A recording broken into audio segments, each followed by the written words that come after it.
I just moved into my new condo at Silver Pines in Portland, Oregon, a few weeks ago, and everything was going great. My name is Marcus Sterling. It's a nice building, quiet neighbors, you know, the usual, except for one person. There was this woman named Brenda Higgins. She's the self-appointed queen of the Silver Pines Condo Association, and she takes her role way, way too seriously. From day one, she was on my case about everything. My welcome mat was apparently the wrong shade of beige. I put up a small decorative wreath on my door, and she sent me a formal violation notice, claiming it was a fire hazard. I even got a warning for watering my balcony plants at the wrong time of day. It was getting ridiculous. One day, I decided I had enough of her nitpicking. I work from home as a software developer, and a big part of my job involves security systems. So, I decided to upgrade my front door lock. I replaced the standard flimsy lock that came with the apartment with a high-tech smart lock system. It's got a keypad, a fingerprint scanner, and it's completely unpickable. I also made sure to change the deadbolt to a heavy-duty commercial-grade one. My front door was now basically a vault. I figured a little extra security never hurts, right? And maybe, just maybe, it would keep unwanted visitors away, namely Brenda Higgins, from snooping around. A few days later, I was deep into coding, headphones on, completely in the zone. Suddenly, I heard a faint commotion outside my door. I took off my headphones and listened carefully. I could hear someone fumbling with the doorknob, followed by a series of increasingly frustrated grunts. Then, I heard a loud, angry voice I recognized all too well. It was Brenda. "What is wrong with this stupid door? My master key should work on every unit," she shrieked. A master key? I froze. The HOA had a master key to everyone's apartment. That's not just creepy. It's a massive invasion of privacy and a huge security risk. What if that key got lost or stolen? Anyone could just walk into our homes. I crept over to the door and looked through the peephole. Sure enough, there was Brenda, red in the face, jiggling a key in my lock with all her might.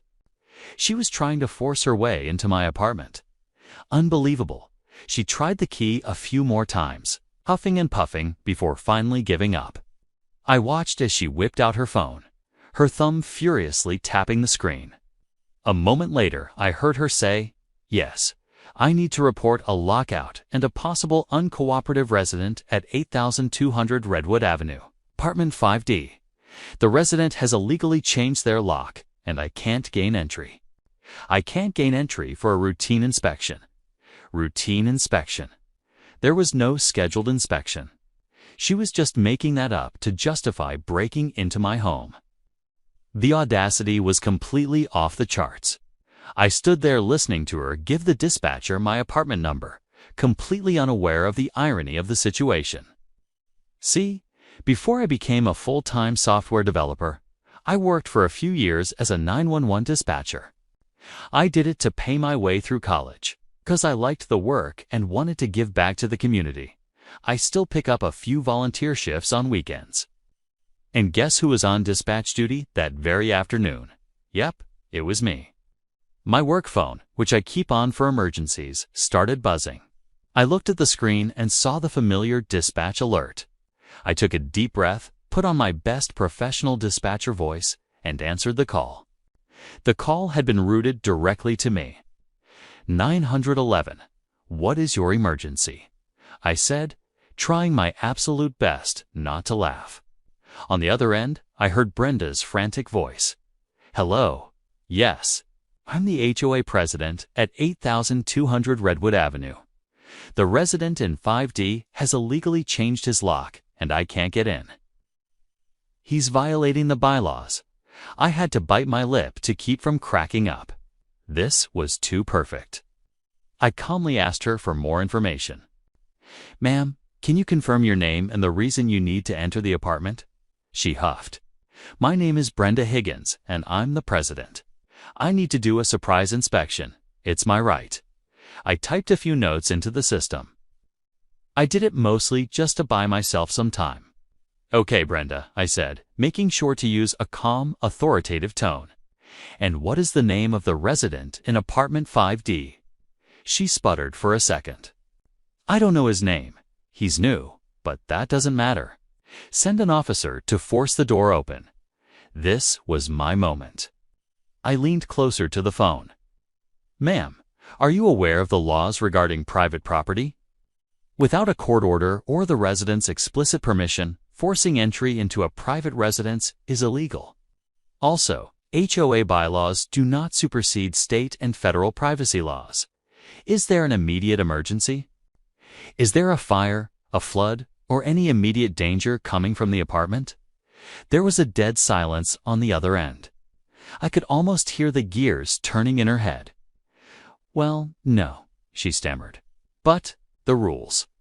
The rules, ma'am, do not allow you to break into someone's home, I said, letting a little bit of my own voice slip through the professional dispatcher persona. Especially when the resident is, in fact, home. I paused for dramatic effect. Then I walked over to my front door, unlocked it from the inside, and pulled it open. Brenda was standing there, phone still pressed to her ear, her jaw hitting the floor. Her face went from beet red to ghost white in about half a second. She stared at me, then at the phone in her hand, then back at me. I held my work phone up to my ear and looked her right in the eyes. I said, in my sweetest dispatcher voice, "Is there anything else I can help you with today, Brenda?"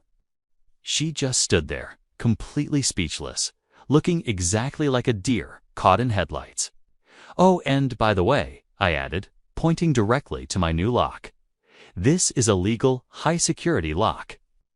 The HOA bylaws mention we can't alter the exterior appearance of the door. But there is nothing about the lock mechanism itself. I read the fine print. She didn't say a single word. She just slowly lowered her phone, turned around, and scurried away down the hall without looking back once. The next day, there was a notice posted in the lobby. It was an emergency HOA meeting. The topic, review and clarification of resident privacy and entry policies. At the meeting, several other residents spoke up, sharing their own uncomfortable encounters with Brenda. They shared stories about Brenda and her master key. It turned out I wasn't the only one she had been bothering. The board was forced to issue a formal apology and immediately change the policy for the entire building. All master keys were to be stored in a secure lockbox at the management office. They were only to be used in documented emergencies like a fire or flood, and only with a board member and building staff present. Brenda Higgins was formally stripped of her presidency and her precious master key. I haven't heard a peep from her since. Every now and then, I see her in the hallway, and she just looks at the ground and hurries past. I guess she finally learned her lesson.